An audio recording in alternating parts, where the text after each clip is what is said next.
किसी एमएलए या किसी मिनिस्टर के बच्चे को अगर पुलिस की लाठी लगेगी तो क्या आप और हम खामोश बैठेंगे?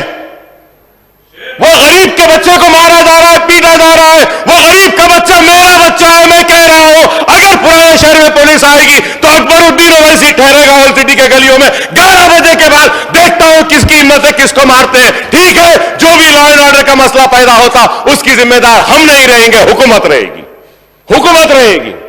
हम गांजा बंद करो कह रहे हैं, शराब बंद करो, मुजरिमीन को जेल में डालो हम कह रहे हैं, मासूमों को नहीं मारो, मासूमों को नहीं मारो। मासूम को मार रहे हैं। गांजा कहां से आ रहा पुलिस को नहीं मालूम, सब मालूम। शराब कहां से आ रही नहीं मालूम, सब मालूम।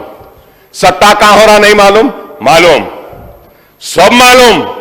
पुलिस बंद करना चाहती है तो एक दिन में बंद कर सकती है, नहीं बंद करना चाह रही, इस वास्ते आ रहा है। ब्राउन शुगर, व्हाइट शुगर सब आ रहा है। मैं उम्मीद करूंगा कि हुकूमत पुलिस को इंस्ट्रक्शंस देगी और मासूम लोगों को मारने पीटने से रोकेगी। सुन, दो ओवरऑल क्राइम रेट। अरे आप बैठ जाओ, बैठ जाओ आप लोग, बैठ जाइए, जरूरत नहीं, बोलने दीजिए। मैं इसलिए कह रहा हूं, आप लोग नहीं समझ रहे मेरी बात को। जीएचएमसी का इलेक्शन है, पुलिस की नाराजगी होगी। शहर में पहले आपकी तादाद कम है, मजबूर हो रहे हैं यहां से लेने के लिए, है तो कुछ नहीं है, अब उसके बाद भी कुछ नहीं होगा। इसलिए कह रहा हूं, करेक्ट करने के लिए बोल रहा हूं। करेक्ट नहीं करना चाहते तो ना करें।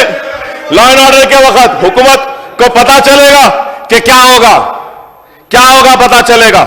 अरे जो नाइंसाफी हो रही है उस नाइंसाफी पे आवाज उठाना हमारा काम है, हमारी जिम्मेदारी है। हम खामोश बैठने के लिए नहीं आए हैं। आपके जैसा एक मर्तबा आए, दूसरी मर्तबा नहीं आए, तीसरी मर्तबा आए, चौथी मर्तबा नहीं है, 6 मर्तबा बार आया हूं। इस वजह से आया हूं कि बेबाक हूं और किसी से डरता नहीं हूं और अपनी बात को बयान करता हूं। कोई किसी की मजाल नहीं कि हमारी बात को रोके।